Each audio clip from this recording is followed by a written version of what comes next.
Nishant Malhotra. I'll be chatting with Dr. Ed Cohen.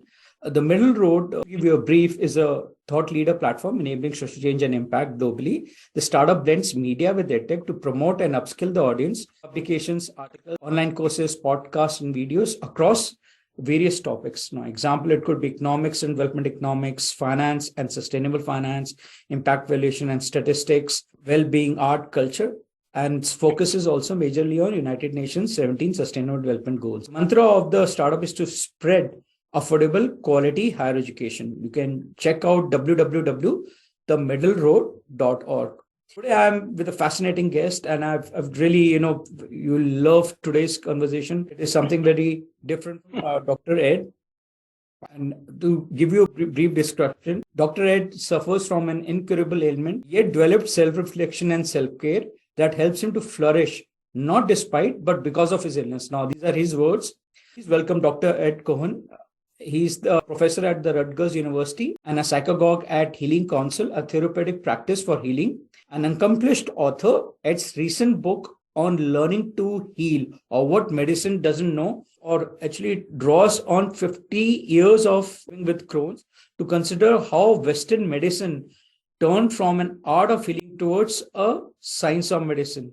And it deeply reflects both the medical practitioners and their patients. With his new book, Cohen advocates reviving healing role for all those whose lives are touched by illness. Other books are A Body Worth Defending, Immunity, Biopolitics, and the Apotheosis of the Modern Body, and the talk on the wild side now towards a genealogy of a discourse on male sexualities. As a PhD from Stanford University in modern thought, this is something we'll chat about.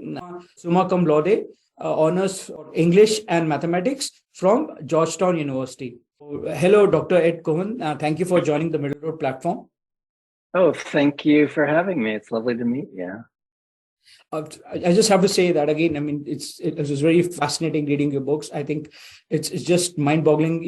Not only the work which you have done, but as a literally, I'm myself, write so many things. I think it's just fantastic to sort of learn so much from you. Very artistic. It just reminds me of some of the older classics I used to read. I was just amazed. I think it was just mind-boggling for me. Oh, thank you so much. I really appreciate that. So let's start. First, let's understand the term psychagogue. We have heard a lot about pedagogy, and you've described this actually in your LinkedIn profile. So would you like to explain how it is different from pedagogy? Sure. So first of all, psychagogy and pedagogy were basically twins. They both existed simultaneously in antiquity and in Greece. And so basically I'm talking about a Western lineage of knowledge practices. And pedagogy, the word literally means the teaching or the conduct of children. And the idea of pedagogy is that you will try to inculcate someone with some knowledge or practice or some sort of capacity that they didn't have, and that by the end of the process of pedagogy they will have learned this thing for themselves. So whatever the pedagogue is doing is just inculcating a kind of knowledge that could be a practical knowledge, it could be a conceptual knowledge, but that fundamentally it's about entering into a process in which by the end of the process the student has acquired some capacity that has been transmitted by the teacher to the student. And the reason it's called pedagogy in the sense of the teaching of children is that there's always an asymmetry, right, between the teacher, who's the adult, and the student, who's the child.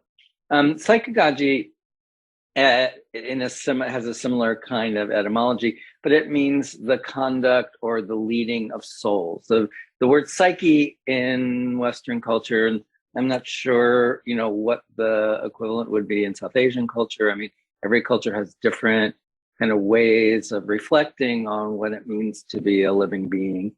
But in Western culture, and actually the notion of psyche, if people who do work on the ways in which Western concepts develop actually trace the lineage of the concept of psyche to South Asia and to actually shamanistic practices. And the word psyche can mean many things, but it roughly means soul or mind or some kind of essence of the person that is, that has the capacity to be larger and grow and develop, through the course of a person's life. So psychagogy, unlike pedagogy, is a process where it's not so much about the person, there's a person teaching who's leading another person to knowledge that already exists. But psychagogy is a dynamic relation between two people. It doesn't have that necessarily power hierarchy of adult and child. And the goal is that the person, well, both people ideally, in a psychagogical racial relation are transformed in their sense of their being in the world, of who they are in relationship to themselves and to each other.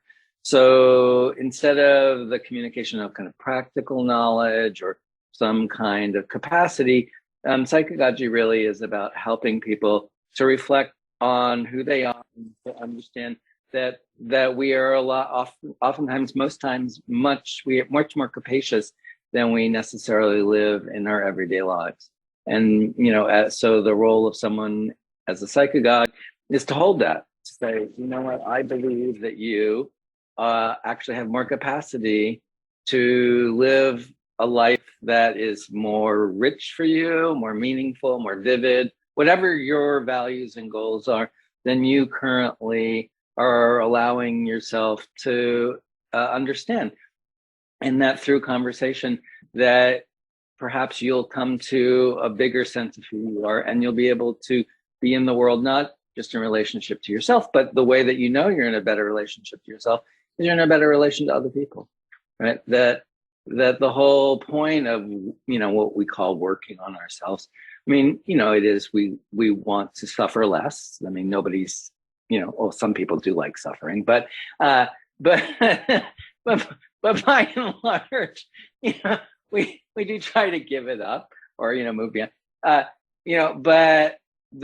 also because the way that we experience ourselves, in a bigger capacity is actually our relationships to other people change, our relationships to the world, our relationships to our communities, our nations, So psychagogy is a sort of much more comprehensive kind of dynamic relation between people that's about growing and developing and learning, but not about just simply acquiring knowledge and, storing it up, especially these days, in technical fields where, knowledge acquisition is, basically storing up capital in the bank, kind of thing. So psychagogy is more about asking questions about who do you want to become? How do you want to live? What's important for you? And how can you achieve that? And so, my role model in this, the kind of, most famous psychagogue was Socrates, who went around ancient Greece asking people, well, what do you think you know? And then it turned out nobody knew anything, and that was important for them to know that there were things that they didn't know and they had a lot yet to learn, which, sort of as a teacher, I feel like that's a basic principle. Like we always have more to learn. What else is life for? Actually, it's fascinating you talk about it. I think you have used one of the quotes of Socrates that I think I'm wise because I know what I don't know. Something on those lines. Exactly. Yeah, exactly. Very fascinating character. Really want to read more. So this is great. You bring philosophy. You talk about psychology and how the intersection works. That's really fascinating about the way you approach things, and that's what I saw that when I started reading more about your work.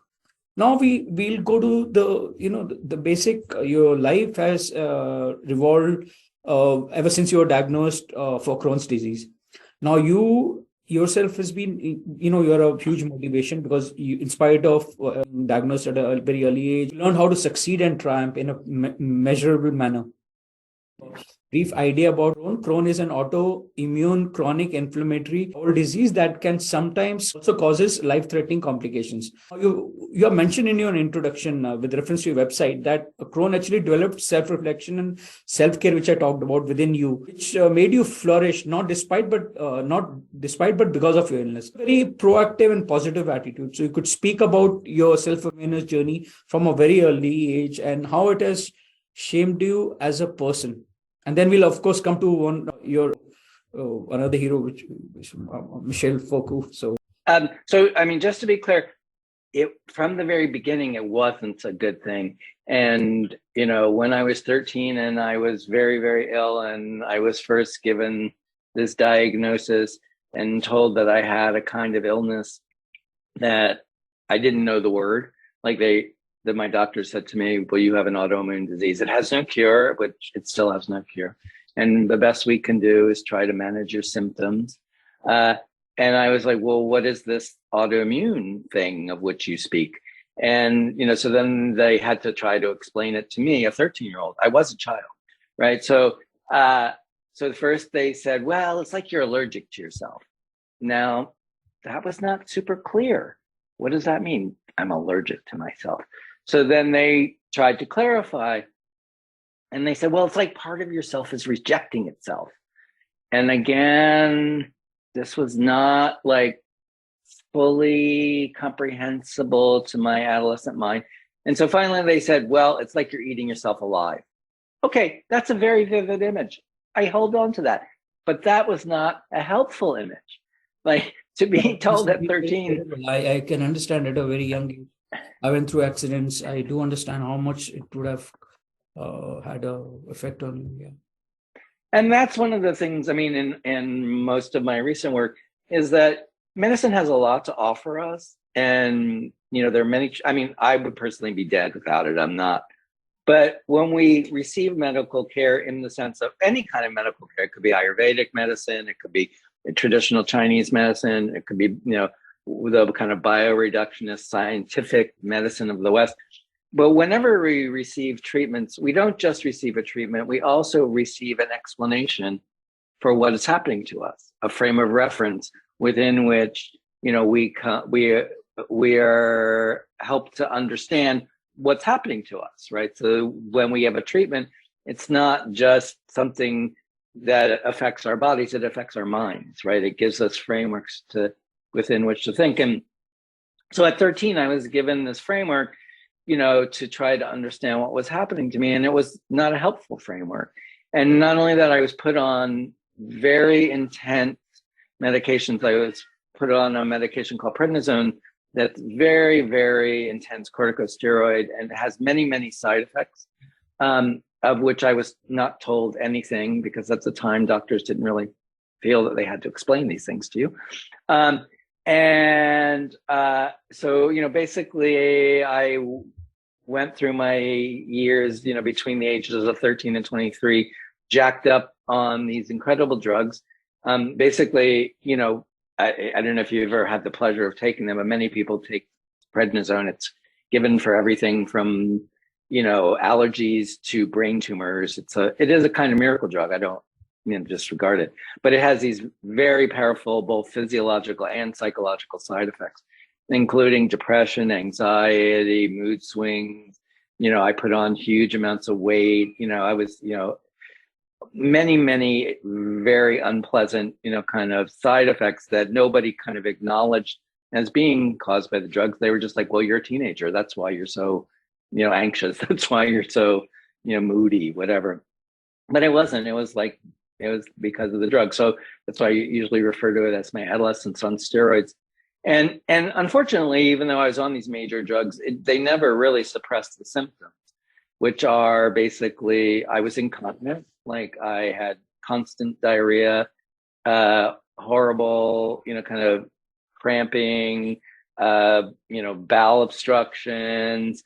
And then, there are also these secondary kinds of elements of Crohn's, arthritis and many things to do with your eyes. I mean, autoimmune illnesses are fully systematic. The whole body is, involved. But in my case, the lining of my small intestine was the kind of main place where inflammation, was occurring.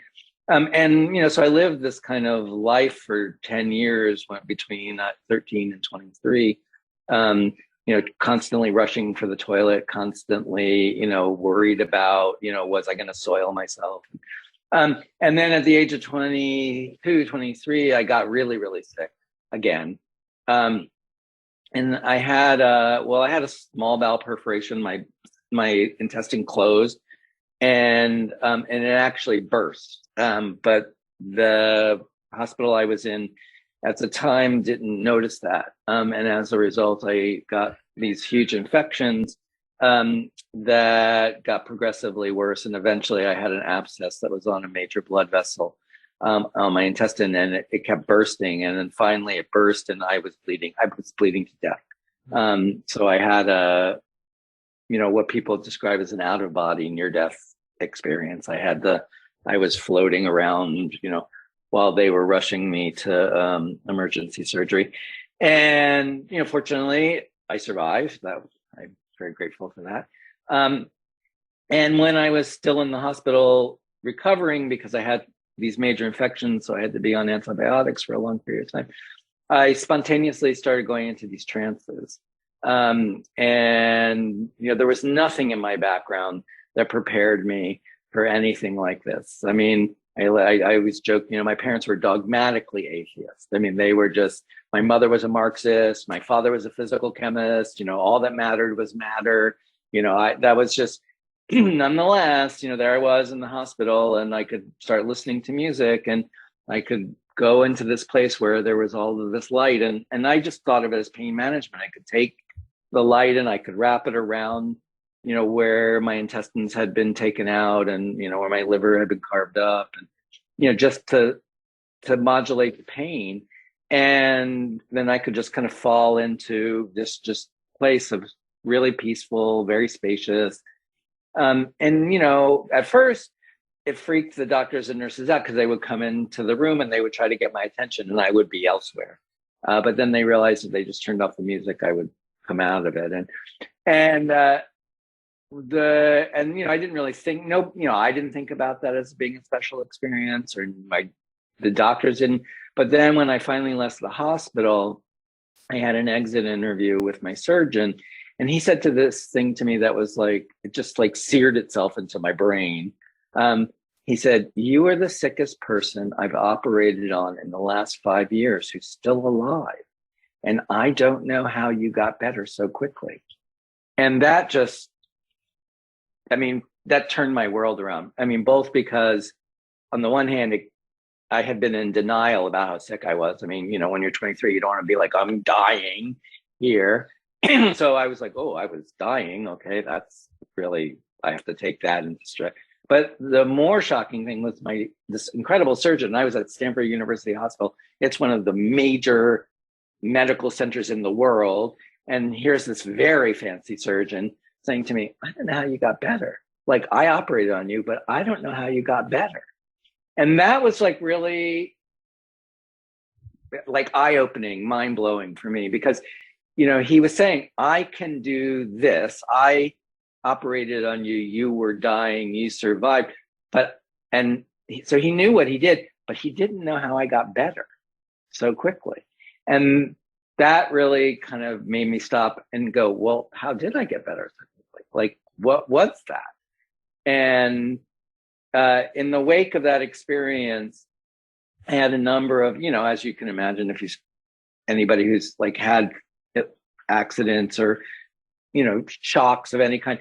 When your life is unsettled in that way, it's unsettling for your whole life, And so afterwards, one day I just had this like really clear, insight that I don't know where it came from, but that said, you can either learn to live your life differently, or you can keep going through these kinds of experiences over and over again. And I was like, ooh, I'll pick the first one, not the second one. Because the second one I had, and I don't like that. So the first one, and and once I kind of was like, I'm interested in healing. I'm interested in learning more about that. Then suddenly I was open to all of these different kinds of teachers who I would never have been interested in before, but suddenly they became amazing, interlocutors. They gave me frameworks, they gave me tools, they gave me a perspective on myself. They helped me to open, to understanding the world in different ways. And, so it took like a good decade before my illness became something that I began to understand might not just be an affliction, might not just be the source of my suffering, but also might be giving me an opportunity to live otherwise, to learn to live otherwise. And that's what I've been trying to do for the last 4 decades, is to try to learn to live otherwise. Because by and large, when I look at the world that we live in, it's kind of crazy. If not, really seriously pathological, if we think at the level of global warming or economic systems, or, we all could use a lot of healing as far as I'm concerned. So you went through a very traumatic experience, and you connect, and of course you become, that had a significant influence. So when you go back and recounting the experience, do the memories come back? Do you feel that made you a bit stronger? But there are certain experiences you can never forget. Of course, there's so much of pain, not only physically. I mean, it's actually the mental trauma which you went through would have been substantial. Oh, so how would you? Yes, well, absolutely. That you make a very good point, and I feel really, very lucky. I mean, as I said, I've had really amazing teachers for many years. But also, for me, the process of writing this book called On Learning to Heal, or What Medicine Doesn't Know, it was also a healing and a learning. And so partly it took me a very long time to be able to write and speak about what happened to me when I was a child, what happened to me when I was in the hospital, especially, different kinds of healing practices. I still had some part of me that was like, materialism is the only thing I can really talk about. I mean, even now, when I say spirituality, I really put that in quotation marks, and I have a lot of question marks about what that means. But what's really clear to me, now that wasn't clear to me at an earlier point in my life, is we are always more than we know. That is to say, knowledge is a really important resource that the kind of organisms that we have are. But we have much more intelligence than just knowledge alone. And so when I think back to earlier moments, I have a lot of compassion for myself. That took a long time to really be able to go, oh, that was really bad what happened when I was a child. And the way I had to live at such an early age. I mean, like between the ages of 13 and 23, I basically was like an old person. I wasn't like a young person whose body was growing and developing and being healthy. I was going to the doctor all the time. I was taking major drugs that were affecting not just my body, but my mind. My body was out of control. I was incontinent, but I was also on these medications that made me gain 80 pounds, that, my face was giant. At least in North America, most people in the normal course of life, that's something that happens, at the end of your life, when you start having to go to doctors, taking all these different kinds of medications. But I was doing that as an adolescent. And so when I reflect back on that, I'm like, I can feel how difficult that was. And I have a lot of compassion.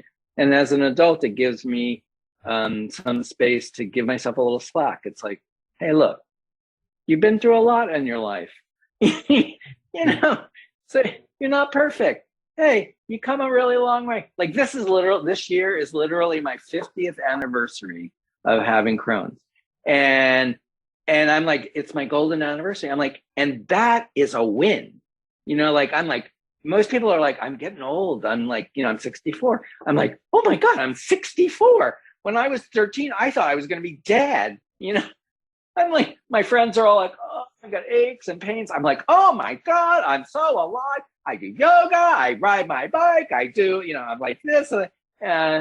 So it definitely, I have a different perspective. And so when I remember the things that happened, they are still painful things, but then I'm also appreciative of, I'm really lucky because I was able and I had enough support and enough resources to experience them as opportunities to become a much more expansive human being than I might otherwise have been. I can empathize, and also you did your PhD from Stanford. That's a fantastic achievement. Excellent academic career, which is like among maybe the top 1% globally. Before I come there, I want to sort of talk about your intellectual guru and hero, which you mentioned, philosopher and a literary critic, Michel Foucault. Actually, Michel Foucault, I started watching. I watched just a couple of videos. And of course, he had a huge influence on your thinking. I want to personally ask you, which of the books or publications would you recommend to the audience which you think would like to know? So, Foucault is my intellectual hero. And a friend of mine, Ardell Lister, made a little video about me talking about why Foucault is my intellectual hero, and it's called Flower Power. So if you're interested, you can look online. Ardell Lister, it's Ardele, and Lister, Lister, and the film is called Flower Power. But Foucault, as you may or may not know, is one of the major intellectual figures in the European tradition in the 20th century. And, the way that I kind of describe one of the ways of describing what Foucault's project was to ask us to think, almost in a way that, like Socrates, to ask us to think about things that we take for granted, that we accept as self-evident about ourselves and about the world, and then to reflect on, well, why do you think that's self-evident? And is that necessarily so?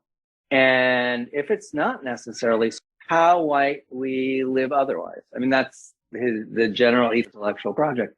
I was very fortunate that when I was in college in 1978, Foucault had written a book called The History of Sexuality that was first translated into English in 1978. And as a young gay man reading this book, and Foucault was also a gay man, who was older, had lived through a different kind of history. That book really rocked my world. He really asks people to reflect on why they think the notion of sexuality is something that gives us access to a way of understanding what's true about who we are. He asks us to think, to understand that actually sexuality is not a trans-historical concept, but is actually a new concept. Like the word sexuality only appears in the English language in the 19th century. If you asked people before the 20th century, what's your sexuality, they would have no idea what you're talking about. It was completely not a way of thinking or acting in the world. And understanding that this very basic category that had informed my life, because when I was first diagnosed with Crohn's, I actually had two pathologies, because that in 1972, homosexuality was still considered a psychopathology in the United States. So, to try to understand, well, what is this category that I and everybody I know, take for granted about who we are, but in fact, turns out developed only at a particular point in time and had certain kinds of very profound effects, not just on individuals, but on how people live collectively, especially in relationship to the development of capitalism, that sexuality, turns out was like a linchpin between biology, because it seems like it's something natural, but also economics, because it was the way that population developed, right? So, I read that book when I was 20, and it kind of blew my mind. And so I wanted to know more about Foucault. And then it happened when I was in the hospital, because I couldn't attend classes because I was so sick. I did a directed reading on Foucault's, the books that Foucault published. And he wrote a book called The Birth of the Clinic. And it's about the development of clinical medicine, which is basically hospital medicine.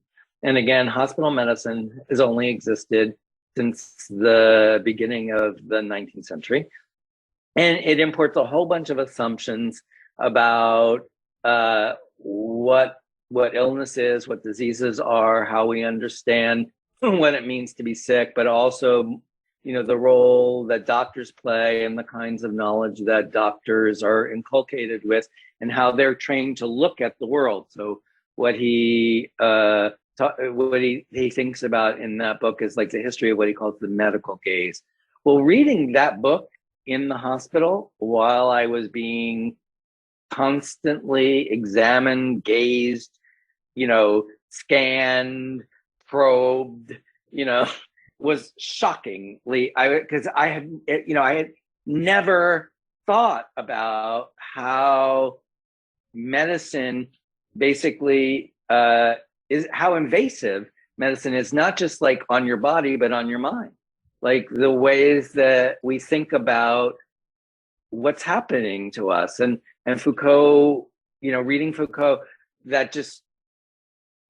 it gave me so many new tools to reflect on what was happening to me. So that clinched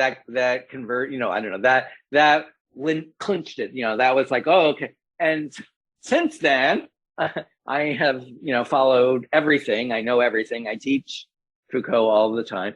I'm teaching Foucault right now to 18, 19, 20-year-olds, and precisely about this question about sexuality, because of course for 18, 19, 20-year-olds, sexuality is all they think about, so to challenge them.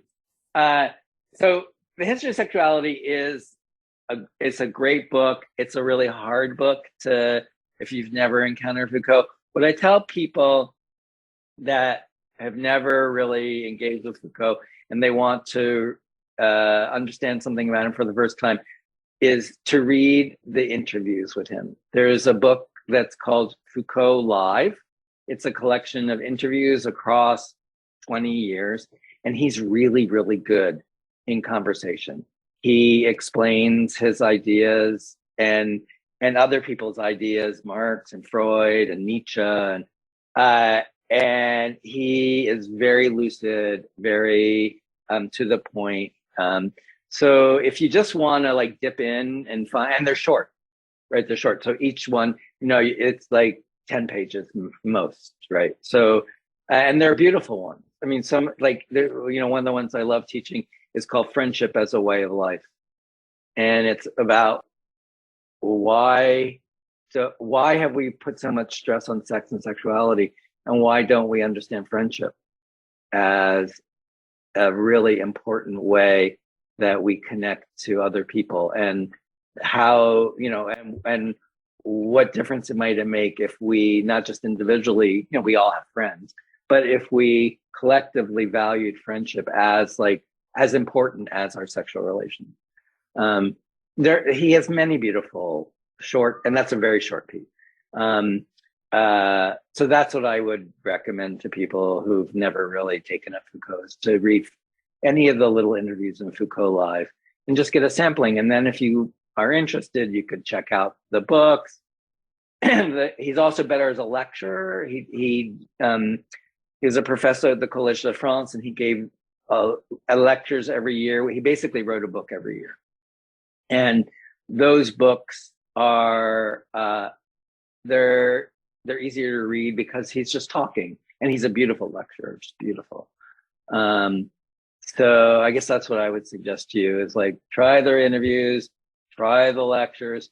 Then if you want, read Discipline and Punish, read History of Sexuality, read Birth of the Clinic, read History of Madness. I mean, but there's a lot of material now. People have, published every, laundry list he ever wrote.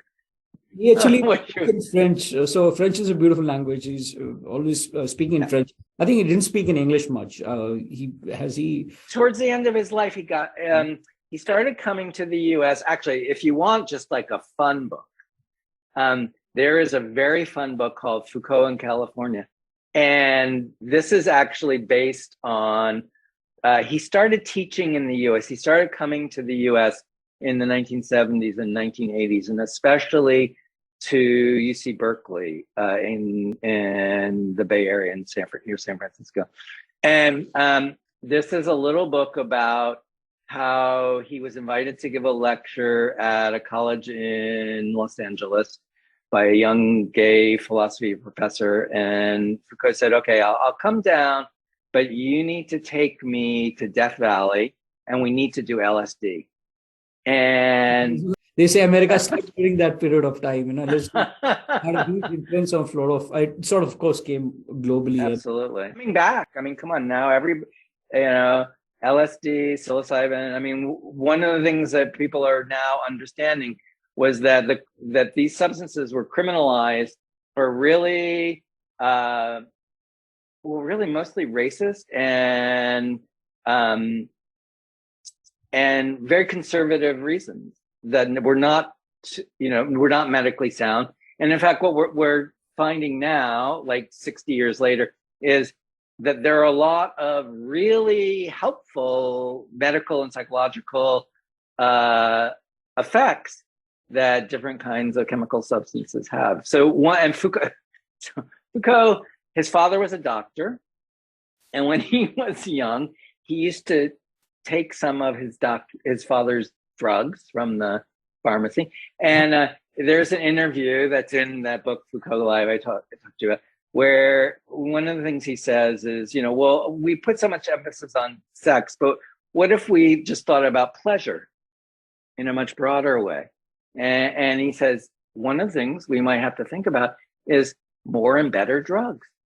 And I was like, okay, that's good. That's interesting. So this book, Foucault in California, is about Foucault doing this acid trip in Death Valley with this, but it's I can't even explain it, but it's a much better book than even that, because the story of how this interview came to be published is itself a whole other story. It's a very good read. I highly recommend. Now, your topics are within the very esoteric space. You have done your PhD in modern thought. I would really be interested. How do you sort of correlate that? If you could explain with your work now on Rutgers, you are doing a lot of work on women's equality. Take a case. Do take us through what does modern thought mean and any practical implications with your recent work. Sure. So actually, modern thought is not esoteric. Modern thought is what probably most people who live in parts of the world where capitalism has become a dominant way of organizing everyday life, something like wage labor, are living within the terms that were developed during the period of modernity, which people periodize it somewhat differently in different places, but roughly from 1492, from when Europeans colonized North America, and which was not just about the colonization, but was also a kind of change in the entire economic sphere, because they were taking silver and gold from the indigenous peoples in the Americas and then inserting them into the world market. And with Spain, and Spain was having, these trade relations with China. And so the whole development of the world economic system, happens from the 16th century onwards. And in that period of time in Europe, which is slightly different than the history of South Asia, of course, because then the British colonized India, and that was that changed everything. But there was also a kind of change, a big change, technologically, economically, but really importantly, religiously, in the world where Christianity was dominant. until the 16th century, there was the church, there was one church. And then in the beginning of the 16th century, there was the Protestant Reformation, or from the Catholic point of view, the Protestant Revolution, that then broke up this one monolithic way of understanding religion, which then also changed the significance of monarchs in Europe who were understood to be God ordained, that God gave them a special little, ointment or something, and they got to be, the ruler of everybody and the owner of everything. That these assumptions that had come through, that and developed for basically 1,000 years, what we call feudalism, began to break up. And ideas that we now take for granted, like the idea of, say, the individual, or that the most important thing about being a person is having a body rather than, being a soul. That the idea of rights, like human rights, individual rights, that was invented. Wage labor, in agrarian societies and feudal economies, there wasn't wage labor. You weren't paid by the hour to work and to do repetitive tasks, right? That only became possible because people began to assume that we had a body, the body was our property. We could enter into a contractual relationship with another human being to sell our labor power to someone else for money, and that money was what we would use for subsistence so that body could go on living, right? That feudalism, rural economies, that's not how they function. And, and feudalism, the Lord, takes a portion of the produce that you grew, but you still have the food that you grew. There were, and they might require you to labor for them, but they didn't pay you. They just conscripted you. You went and built their castle, or if there was a war, they were like, hey, you have to come fight for me. All of that changes in what we call the modern period. And so modern thought is really, instead of being esoteric, it is what is most embedded in the fundamental assumptions that seem to ground the entire way in which our global economy functions.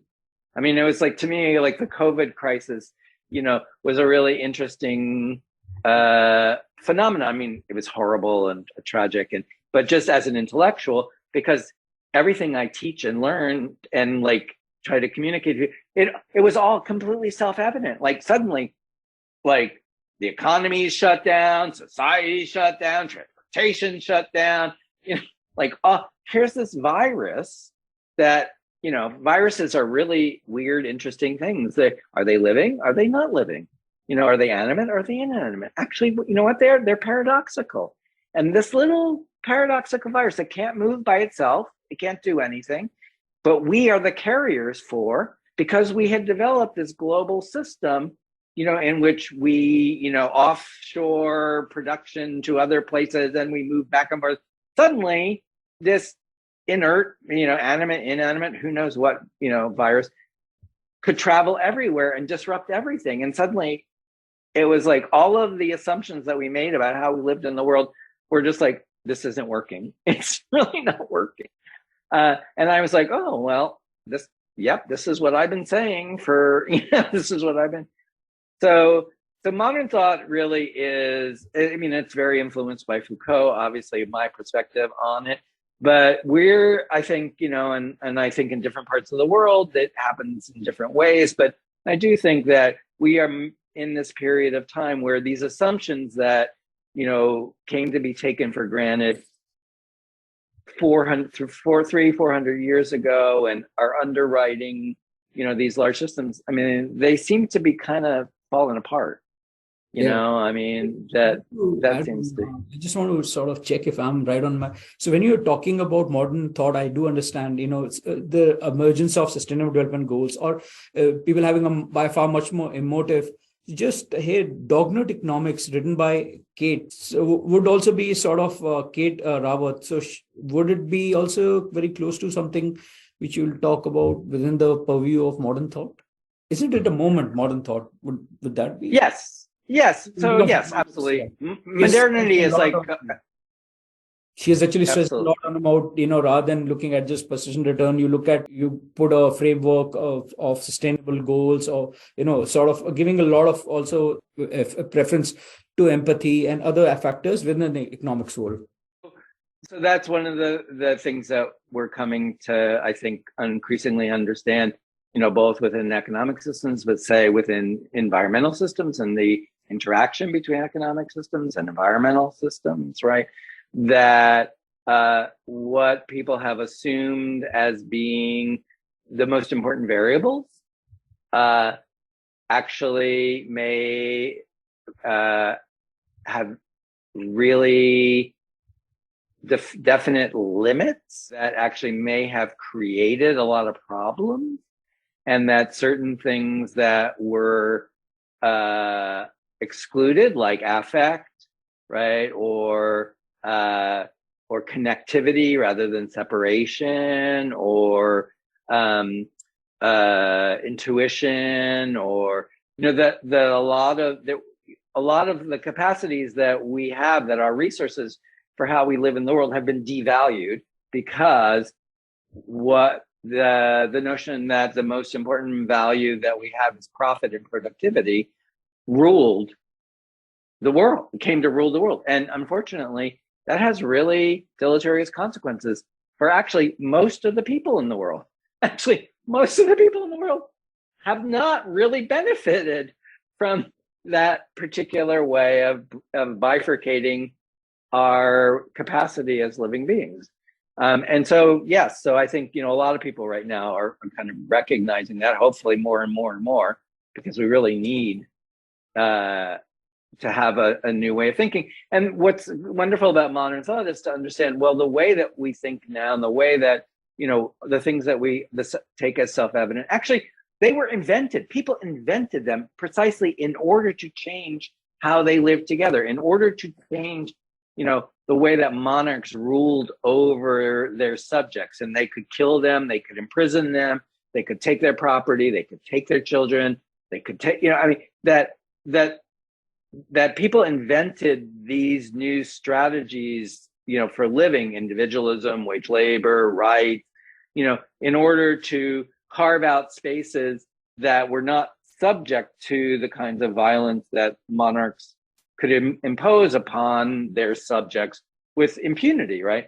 And so at the time that they were developed, they were, let's call it progressive. They were, they opened up possibility, but now they're limiting. They worked for a while. And some people really benefited a lot. Some people, enslaved people in North America, who were trafficked as property from Africa to the Americas, they did not benefit from this particular way of thinking, that they were not included, in the ambit of what it meant to be an actual human being and that had rights. They had no rights. They were property, right?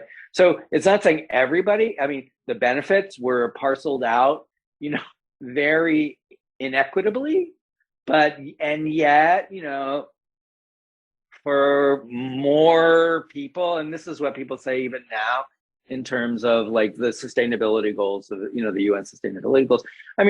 It is the case that, fewer people in the world live in abject poverty, than they might have 50 years ago. That's true.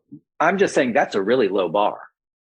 That's a low bar. I do understand. $1.9 per day. But at least it's a start. Well, that's the thing, is like, anchor point, you could so say. Time, to introduce some new ways of thinking about value, that are larger than economic values. That economic values are not the be all and end all of value, and that there are human values, there are social values, there are psychological values, there There are environmental values, there are spiritual values, right? And that kind of values may not be quantifiable.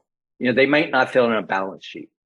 Yeah, right? it's in the art, and she was doing this for New Zealand, where well-being or wellness is becoming an index. Even the Scandinavian countries are taking it very seriously now. Do talk about modern art. How do you equate this? Did you about women's equality? Would there be a framework you bring in? So I teach in a department. It's called Women's Gender and Sexuality Studies. So it's a kind of capacious category. So one of the, so again, we approach it like historically. So first of all, like the idea of rights, like, well, where did that idea come from? So, we think about that historically, but even like what the idea of sexual difference is, like, well, what does it mean to be a woman? So, I mean, that really has a lot of different changes.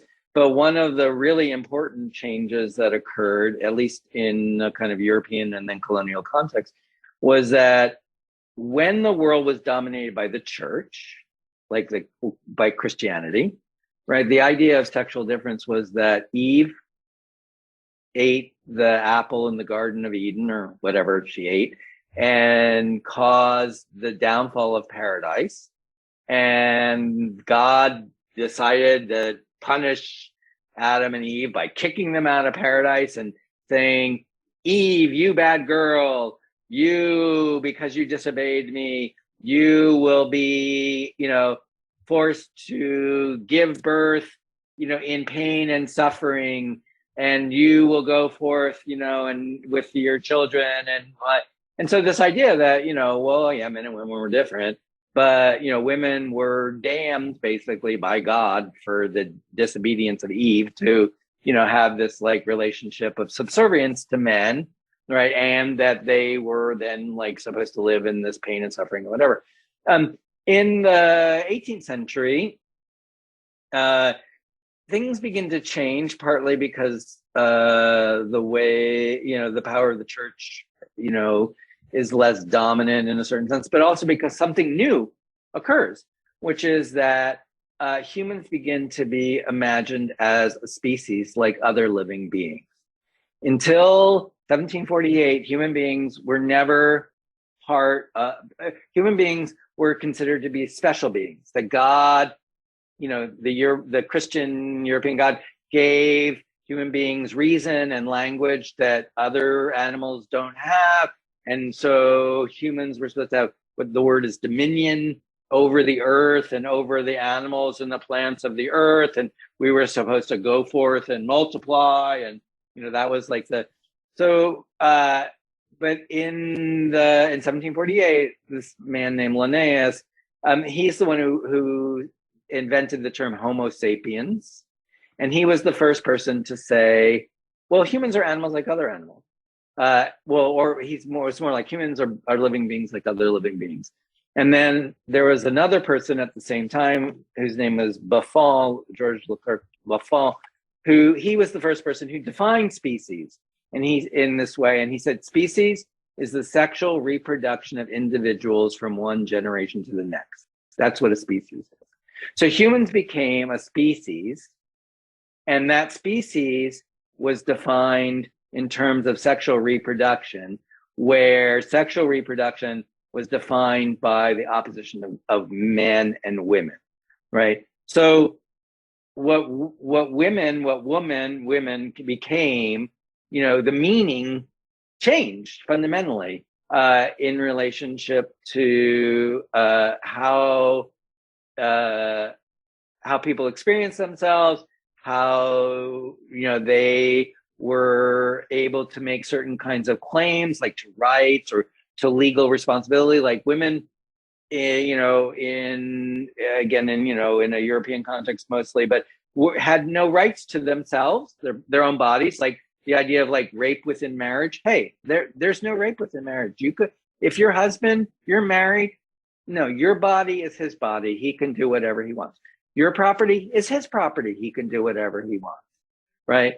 That the idea that women could make claims to being full human subjects in the way that men were, that is only begins to be possible really after the French Revolution. And that is the beginning, the first wave of what we think of as feminism now. Really, Mary Wollstonecraft in 1795 wrote Vindication of the Rights of Women. She had lived in France during the Revolution, and she is really the first person to make this argument, that, hey, women have rights, so what we try to do, Renaissance, and a lot of, then, like you correctly mentioned, the feminism movement sort of came from the Western world, where they wanted equal rights. And and it's not this is what, so like my PhD students are from all over the world, and actually we have a lot, for some reason we have a lot of students from India, and actually from South Asia, from India, from Bangladesh, from Pakistan. We also have a lot of students from Africa. We have students from all over the world. And, it's very interesting because it isn't necessarily the case that the paradigms that were invented in European and American contexts actually can be easily translated or transferred to these other contexts, right? Or, we have a lot of students who are from the Middle East, right? And in Muslim contexts, right, there's very different meanings of what the experience of women are. And, so one of the things that we try to do is to help students, who are interested in changing the world, because all of my students are interested in making the world a better place to live, not just for women, but for everyone. And because one of the things that we understand is that you can't make the world better for like one little group of people, especially when that group of people is not little, but half of the world. So, without affecting everybody, so what we try to do, what I try to do, and what I have amazing colleagues who also do incredible work all over the world, doing organizing and thinking. And so, what we try to help students do, and this is a psychagogical thing, is like not just to teach them knowledge, but to help them develop tools that they can use to think about their lives and the lives of those people that they're connected to, in order to live more gracefully, more substantially, more vividly, and to help others do that as well. So that's, thinking as far as, and that's the nice thing about the kind of work I'm in, or the field I teach in, rather than like a traditional discipline like philosophy or history or sociology or economics, because those are all predicated on the idea you're going to be objective and that there's this real thing that you're going to do. And and it's not like, oh, you know what? I should be changed by the things that I'm learning. Like Foucault, my hero, says, what's the point of writing a book if you're the same person when you finished writing the book as when you started writing the book? Why did you write the book? Yeah. That's a important. I understand. The thought should change. Yes. You change as a person. And you should change. It's not just, the thought should change, and the thinking should change you, right? I mean, that thinking, we are thinking beings, so that's how I would explain what we do and why I'm in the world that I'm in.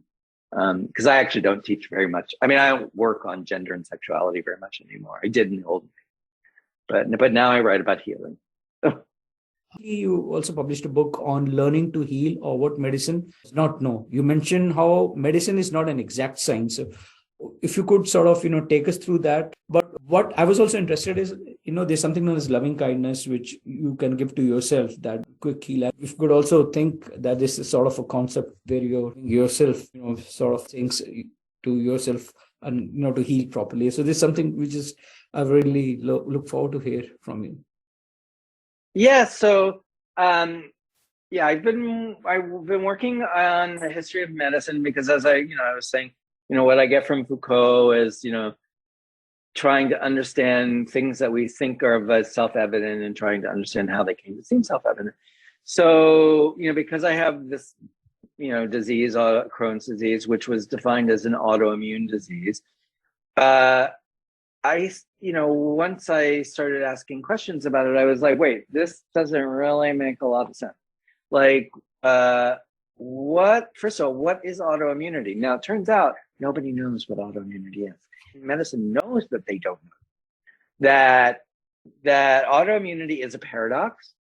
According to the prevailing theories of immunology, which was defined by this man named Macfarlane Burnett, who won the Nobel Prize and whatever. He defined immunology as the science of self, not self-differentiation. That continues to be the basis of almost all immunological research. But then autoimmunity is a paradox, because what autoimmunity is that self mistakes itself as if it were other than itself. And I was like, wait a second. What? Myself is mistaking myself as other than myself. That's where this idea that I was allergic to myself came from. But how could you be allergic to yourself? What does that mean? So I wrote a whole book, a long book, because I was like, well, okay, first of all, so that concept is paradoxical, and Western bioscientific medicine knows that it has these big problems. That Western medicine, bioscientific medicine, immunology can't explain. There's 5 things: cancer, like why is there cancer?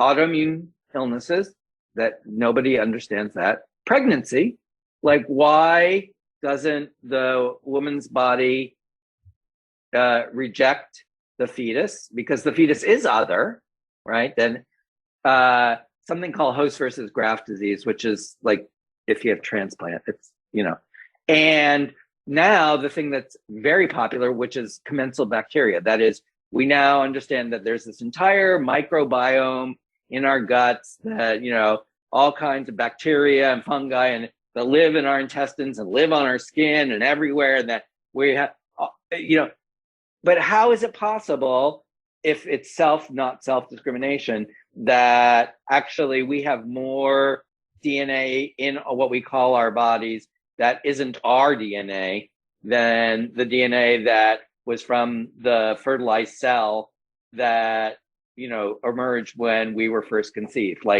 So they don't have answers. They know they don't have answers. They futz around, with my disease, Crohn's disease, they still don't know what the cause. They don't know why it occurs. They don't know why it occurs to the people that it occurs. They don't know why it occurs when it occurs to the people it occurs. I got sick when I was 13. Some people don't get sick until they're 45. You have the same genes. You were born, you were conceived. That's where, it, how did it get that, you get it at 13 . So there was all these things that I was like, well, this doesn't make sense. So I wrote a whole book about, well, where did this idea of immunity come from? Why is that the paradigm that we use to think about health and illness? And it turns out, hey, guess what? It's a new concept. 1883, before 1883, it didn't exist. Immunity existed. Immunity is a legal and political concept that has existed for over 2,000 years. It came from the Roman Empire, and it was a legal trick that Rome used as part of the way it expanded its empire. It's a very important legal concept in the development of European nation states. It was how the monarchs and churches negotiated their relative spheres of power. So in the West, for example, I live in New York, churches don't pay taxes. They're immune from taxes, right? That people in the US can take sanctuary in a church. So around a lot of immigration struggles, people who are undocumented will take sanctuary in a church. All of that is from this ancient thing about immunity that only at the end of the 19th century gets recruited as a biological concept to basically explain why germ theory makes sense, because germ theory was first introduced in the 1870s, 1880s. And the idea, and this is something now, mostly everywhere, within the ambit of, scientific medicine, people take for granted. Oh, if you get an infection like COVID, or if you get any kind of communicable infection, that the cause is some kind of microbe that lives in our environment, and that there are all these pathogenic bacteria and viruses, and this is what we take for granted. This is what causes diseases. But there's a problem, you see, because if there are all of these pathogenic microbes that are just everywhere around us and that we're susceptible to them and they can cause these diseases, why aren't we sick all the time? Like, why are we even alive, right? And so this man named Elie Metchnikoff in 1883, he was a zoologist, came up with this idea. He's like, oh, it's because organisms have this capacity of what he called host defense, that when organisms are attacked by microbes, and it's very interesting. The example that was the one that they used was cholera, and cholera was understood to be, I call it colonial blowback. It was understood to come from India and travel backwards by the trade routes that Europeans used to take the resources that they were expropriating from South Asia back to Europe to sell. And on those ships, the cholera bacillus also, was traveling along. And there were these huge cholera epidemics in Europe in the 19th century, a whole series of them. And they were represented, the way that they were talked about in the press, in politics, is these were attacks. Like, Europeans were being attacked by this disease that came from the East. So Metchnikoff was like, oh, okay. So if an infectious disease is an attack and an organism is attacked, what's its response? It defends itself. Attack, defense. And so he's like, oh, okay. So there's this natural defensive mechanism. He looked under a microscope. He saw these white blood cells engulfing, a little, and he attacked an organism with a rose thorn. And these white blood cells kind of agglomerated around it, like to create pus. And he's like, oh, I attacked this starfish larva. These white blood cells, came and responded. So they're defending. And then he called that immunity. So he said, immunity is host defense. Of course, that's a kind of paradox, because in legal terms, if you're immune, you don't defend yourself. Like, if you're immune from taxes, or if you're immune, like in New York, we have a big thing where diplomats are immune from parking tickets. Like, you could get a parking ticket, but you don't have to pay it. And and everybody's like, why do they not get to pay? We have to pay the parking ticket. They don't pay a parking ticket. But the whole point is that if you're immune, legally immune, you don't have to defend yourself. But biologically speaking, it's the opposite. It's like immunity is host defense. So it's a kind of paradoxical concept. So when I started with that, I was like, okay, this basic idea that underwrites all of modern medicine actually is a metaphor, and it has well-known limits, and it actually doesn't really make sense. Like, if we really wanted to talk about how do we live in a world with other organisms of different scales, some of which have deleterious effects on us, but other ones are benign, and a lot of them turn out to be beneficial. Like, if we didn't have all those microbes in our gut, we wouldn't be able to digest anything, right? It's like, so some of them are helpful, some of them are benign, and some of them are harmful. Now, it seems to me that the idea of community might be a better way to describe that than immunity. And if we, were to think about how we lived in the world, not like we have this immune system that's fighting, but we have this commune system that helps us like negotiate how it is that as living organisms, we live with other organisms, we might have a really different way of thinking about not just health and illness, but also about like what it means to be a human in relationship to other humans, right? What it means to be an organism in relationship to other organisms. We might have a really different value system. One of the things about Western medicine, scientific medicine, is it has played a really large part in justifying a whole set of assumptions about economics, politics, like public health, right? that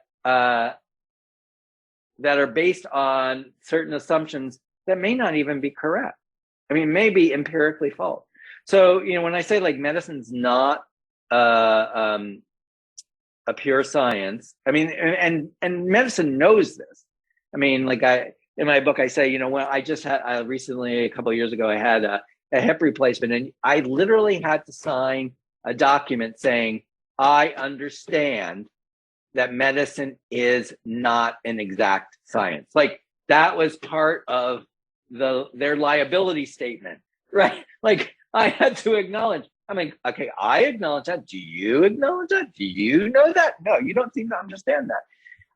So medicine, at best applies certain kinds of scientific results that emerge from laboratory experiments, usually on experimental animals, and then extrapolates them. And, and I'm not saying that the effects are not wonderful. Like, I certainly would be dead.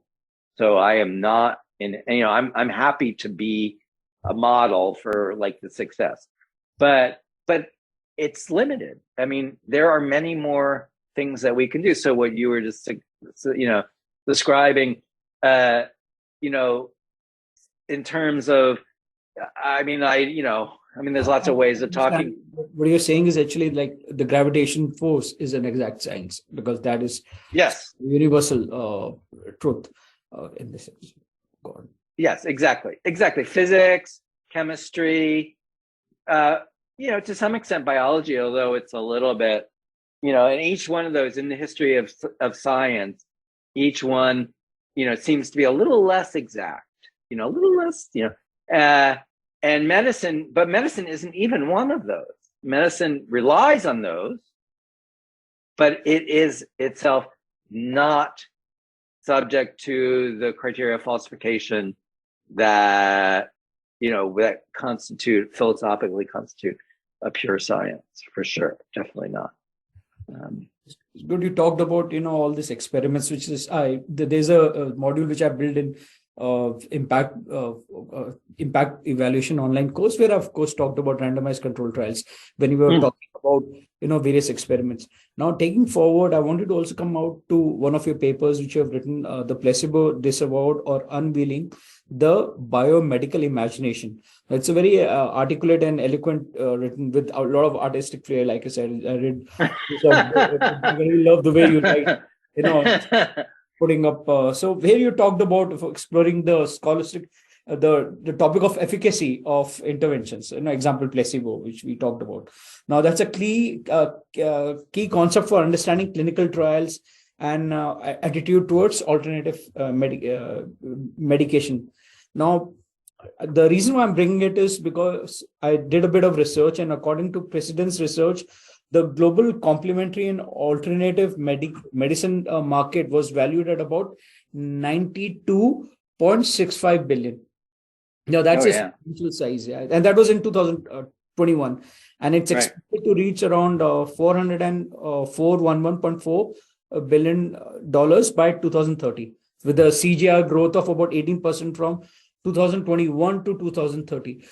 And this is where actually you are really focusing on right now. Now, it's good that America, are very multidimensional, they're very multifaceted, adventurous, and usually they have a very positive attitude towards alternative medication. Now, when you see alternative, how would you define, or how would you see this particular segment, alternative healthcare, developing in the US and globally, and whatever differences you feel, key differences between this complementary and alternative medication? So, so it's important to understand that when certain kinds of therapeutic practices get characterized as either alternative or complementary medical practices, we have to understand that they're being judged against what scientific medicine takes to be true. So they're already being framed as being somehow less rigorous, less trustworthy, less deterministic. That's really what it is.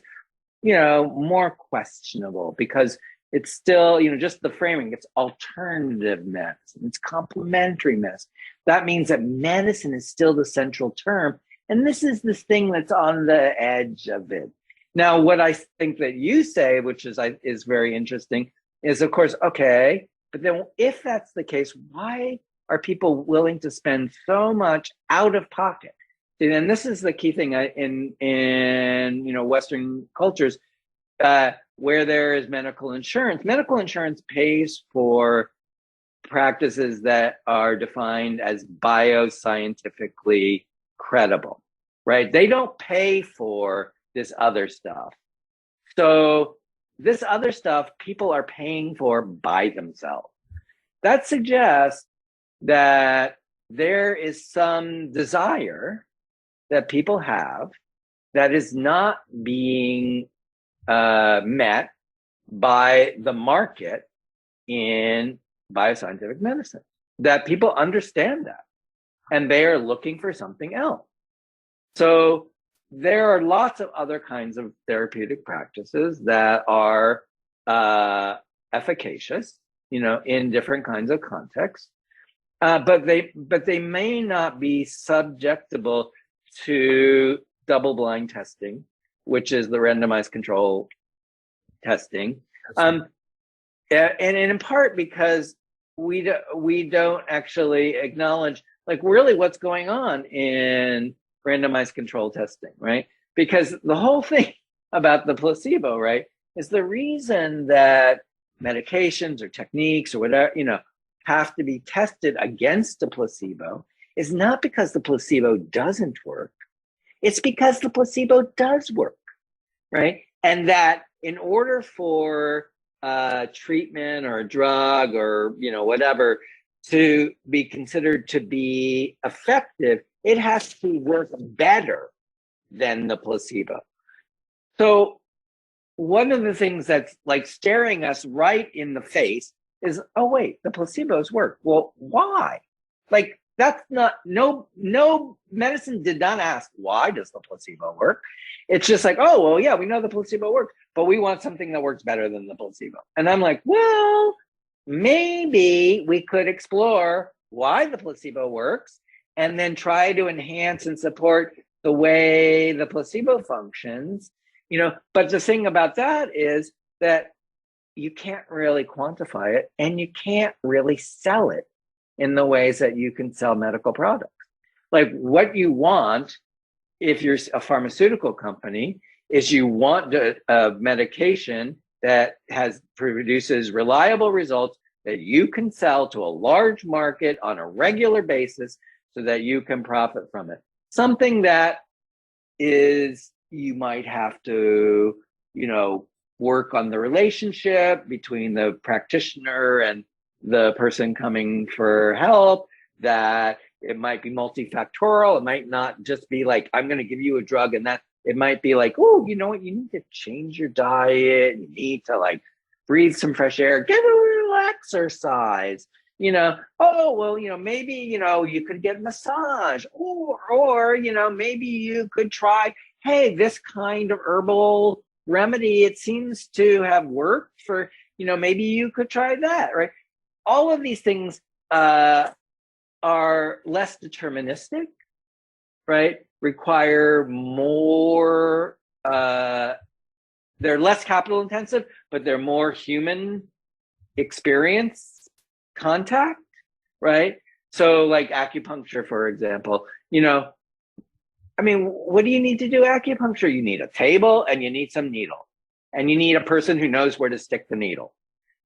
It's not I'm going to do an MRI scan machine, for $6 million that then I gotta, put all these people through in order to justify and make profit off of, So we have to understand that, when things are described as being alternative or complementary, they're also being understood to be economically competitive with the medical industrial complex, right? But that medicine has recognized that they are filling a market niche that it's not doing. And that, and some physicians do recognize the efficacy of different kinds of treatments. So that's why, like what I was saying before, cancer, like nobody knows. Cancer is not one thing. Like I hate when people just say cancer, because it's actually what we call cancer is a complex, multifaceted number of metastatic conditions that they're not, very, very, like breast cancer is not pancreatic cancer, is not liver cancer, is not, glioblastoma. It's like, these are all very different things. So, but anyway, just to put it that way, nobody knows what cancer is, why it occurs. There's no, what can they do for cancer in bioscientific medicine? They can poison you, they can burn you, they can give you chemotherapy, they can give you radiation, or they can cut you. They can do surgery. That's what they do. Poison/burn, poison/burn. Is that all that can be done? No. Do they know that there are people who have like spontaneous remissions from cancer? Yes. Are they interested in why those things occur? No. Why? Because they can't sell you an oncology treatment. They can't sell you radiation therapy. They can't sell. So, the economics of medicine, creates, circumstances that, produce these kind of bifurcations. But then, as you were saying before, then there's this thing called wellness. Like, that kind of drives me nuts, the wellness, because I'm like, what's wellness? Like, well, in English, well, it can mean a hole in the ground to get water from. But well is really an adverb. It means the quality that you do something, right? So then you make an adverb into a noun, like, well, what the hell what's that? It's this noun of substance that's about the quality of like how you live. And then I'm going to sell you some stuff that's going to like help you be weller than you were before.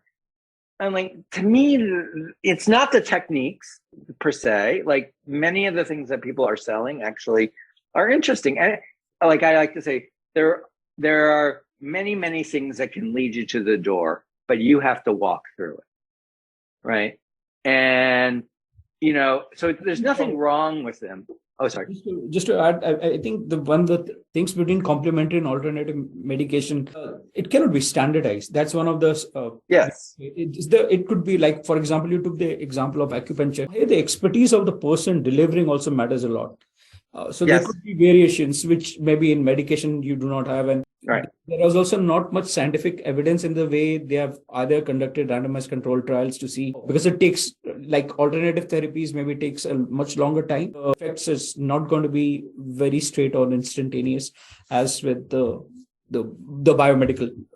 Am I correct here? Would I be? No, absolutely. But also, like, just to stay on the acupuncture, you can't do a randomized controlled trial because the person who's needling you. So the way that they do the test when they try to do this is they make these fake needles that are retractable. So then when they put it on you and you feel something on your skin, and maybe you think that something has gone in, but the needle retracts and it just sticks, right? But so maybe the person receiving the treatment doesn't know the difference, but the practitioner knows the difference. Yeah, no, true. Right? It could be like, for example, homeopathy or Ayurveda or other things. Right. No, absolutely. Homeopathy is another one that's really, if you talk to Western trained, bioscientifically trained doctors, they hate homeopathy. That's like witchcraft, it's like, and I'm like, I don't know. I'm not a big fan of, like homeopathy is not my go-to, but I do know that if I sprain something or if I get a bruise or like I had a hip replacement, I took a lot of arnica and it really helped. Like, I don't know why. It's like, and I don't need a big theory, I'm like, and it was cheap. It's like little, so that's, what we always have to remember about medicine, and this is a Foucault thing, and this is a modern thought thing. And, medicine is what we call a human science. It's not a pure science. It's not a hard science. It's a human science. And as a human science, medicine, I think, is the most important human science in a certain way, because not only does it treat us as living biological organisms and have the capacity to affect us on a cellular, molecular, and subatomic basis, but it also gives us frameworks for how we think about what it means to be human, right? And that, I think, is really underestimated in the effects of medical care. And that, I think, the way the assumptions about what it means to be human that biomedicine incorporates are what I would call highly individualistic. It's like, it's all in you, it's all about you. Increasingly, they know a little bit, okay, your environment does affect you. They know, okay, what you eat or drink affects you. Now we have epigenetics. They know that, that there's like, oh, actually, at a cellular level and genomic level, that these effects endure across generations. We this is actually, in their terms, these are proven things to be true, right? But still, like, the focus is very much on one person, as if, you know what, there is no such thing as one person. There's no such thing as an individual. There's only an individual in a context, right? Like, it's like one of my favorite psychoanalysts, Winnicott, says, there's no such thing as a baby. There's only a baby and an adult.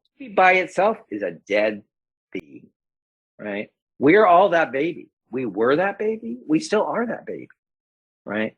And so to me, that's really, like, if I'm going to say what's the difference between like alternative and complementary and bioscientific medicine, is like alternative and complementary actually open the frame, and they allow us to think, oh, wait, there are all of these other factors that we actually live in a really complicated world, and that we live in the world and the world lives in us. And maybe in order to live better, to live otherwise, it's not just about changing what's inside our skin. It might be about changing how we live in the world, right? So talk about alternative. Is this the subset of contemporary? Because that's a smaller set. For example, regressive hypnosis, where will you categorize it as a healing practice if you let's say go into? Would that come under alternative or? Well, I see, personally, I don't like either of those categories. Both of those categories keep medicine. Whenever you have to use the word medicine to describe something else, that something else is less than medicine. Complementary, it doesn't matter to me, because they actually are ways of always calling us back to, okay, what's real is medicine. These other things are like, marginal. Hypnosis is a really interesting, phenomenon.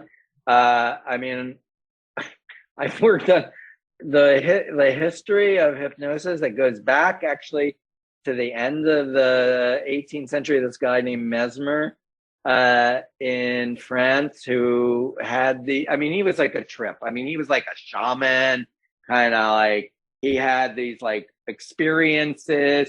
His idea was that there was this thing that was a kind of like magnetic energy that flows, and that what illnesses, it's very much like East Asian medicine. It's like very much an energetic, and that illness is a blockage, and what healing, what enhances healing is helping the flow. And he had this whole setup where people would channel the energy, and they would be in this room, and they would all be lying on these couches, and they would be playing music, and they would have all experience, and people said that they testified they got better.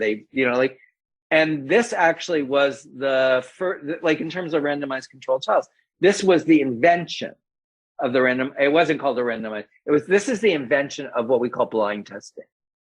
And the way they did it was literally by inventing a blindfold.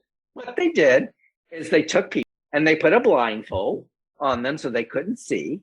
And then they said, okay, now we're channeling the energy, and the people go, okay, I feel it. And then they're like, okay, now we're channeling the energy, but they weren't. And then the people are like, oh no, I feel that here. So they would be like doing this, kind of testing. And basically what they proved in that was that, according to them, and this was a very famous trial, the most famous scientists of the 18th century, Lavoisier, who's, the founder of chemistry, Benjamin Franklin, he actually wrote the report. Guillotine, the one who made the like cut off your head thing, he was on it. Like all these people. And what they said is, oh no, animal magnetism, which is what, Mesmer called it. They said animal magnetism doesn't exist. And it can't be producing the effects that it claims to. They said the effects that they acknowledged that there were effects. They said there are effects, but they said those effects are produced by the imagination. And I'm like, okay, this is really interesting. So you have disqualified certain kinds of treatments because they're not deterministic. There's not a material cause, animal magnetism. You're saying that doesn't exist. However, you acknowledge that these changes occurred and that they were beneficial, but you're saying that they're the result of the imagination. So why then aren't you interested in how the imagination works to help people change on an organismic level? You would think that would be an interesting question. No, because what they were interested in defining was what was really medicine. Like it was all about determinate causality. And it was derived from chemistry. Lavoisier, he invented analytic chemistry. That's his thing. And that's where medicine, that's the beginning of modern medicine. That practice that Mesmer did then got picked up by alternative people in the 19th century. And that's where hypnotism comes from. Hypnotism was like derived, from this earlier practice. And, and it was very popular.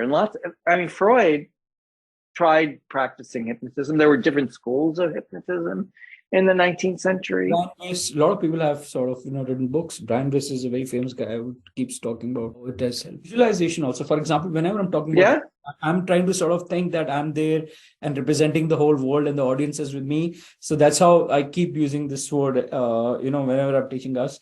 Do you think this sort of association as a community, which I think sometimes when I'm even interviewing people or in a discussion, if I'm sort of talking for my audience or, for the set which I define, you think it sort of helps in connection at a conscious, at a very higher level? This is a very different question. It's sort of a damn what we absolutely. So I would say, I'm a very big fan of what I think of as a field effect, which is a physics concept, like a physics, so I absolutely believe, yes, we collectively, energetically affect each other all the time. And it's like one of these things, and we absolutely know that, like we have that sense all the time. We know if you're in a crowd or like, I like the example I like to use is like, I do yoga, right? So the difference between doing yoga by yourself and doing yoga in a class, it makes a huge difference if you're doing it with other people or you're doing it by yourself. You could do the same asanas, right? And have a really different experience. So to me, that also then flips around and says, well, what we think of as the self might be too limited. Like that, and this is, from, many kinds of spiritual traditions, around the world, like in Buddhism is like the easiest example, where like the idea of no self, like what does that mean? Well, it's like self exists, self in my world is an effect of the way that we use language. That language gives us a container within which we can refer to ourselves as an I say I, me, but that's a form. Language is a form within which we express ourselves, in which we clothe ourselves, right? But what that form exists within is a much larger field, right? And the point of all of these different kinds of practices of meditation or ascetics or whatever is to be able to cultivate the experience of letting go of that form, and to being open to the capacity to open to the capacity to utilize the resource that we're part of, that we don't always acknowledge when we're in our smaller self, right? And that and that's why I like to think of the way that we are in the world is like, how do you participate in the world? Because I like the idea that we're parts. We're just part. We're part. We're particular. We're particulate. We're part, but we participate. But when we understand that we participate, it's like, what do you participate? We participate in something that's much bigger than us all the time. But we don't always value that, right? We don't always pay attention. We don't appreciate it, but it's always there. That's it. I think we had a long conversation. Just to also wrap it up, would you like to speak something about your recent book? Anything you'd like to share before we come to the last question? I have actually spoken before that. Well, my book on learning to heal, or what medicine doesn't know, is really, many of the things that I've talked about at too great a length, are touched on in different ways. But what I'm really, trying to suggest to all of us is that we're more than we know, and that we have capacities that often are not realized when we rely on medicine to tell us what's happening to us. Which doesn't mean that we shouldn't appreciate or utilize those resources if they're available and if we can afford them. They can be very helpful. But what we might also want to remember is that medicine's ways of making sense of the world are just one framework. And that if we open ourselves to other kinds of ways of understanding how we exist as living organisms, living among other organisms, that there might be a lot more resources available to us to live lives that are more flourishing, more that might enhance our well-being on a daily basis. Thanks a lot. I really appreciate it. It was a very long, very lengthy, but it was a very talked in depth about a lot of topics, and I actually learned a lot today.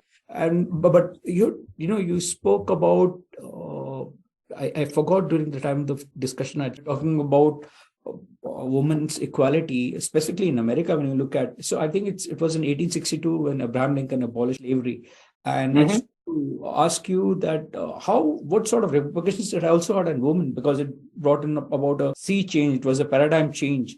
Do you think that had a huge effect also in uplifting women? Oh my God. Just I thought, when I was talking to this we've already gone on too long, and then you asked me that question. I thought I'll just ask you, since it came to my mind. I'm just going to say that's like super complicated, and it's especially complicated because of the relationship between race and gender in this period of time, and that the way that slavery was defined in the United States was in terms of the condition of the mother. If the mother was a slave, then the child, even if the father was a slave owner, the child was still considered to be a slave. So the legacy of that particular dynamic and the way in which, enslaved women were subject to sexual violence really complicates our understanding of like what it was, what it meant to be a woman. Certainly what we think of as feminism in the US, many women's rights advocates were also abolitionists and were in favor of ending slavery. But there was a very complicated relationship between white women and Black women, in the period. And then, of course, with immigration and, between Latino women and Asian women, super complicated.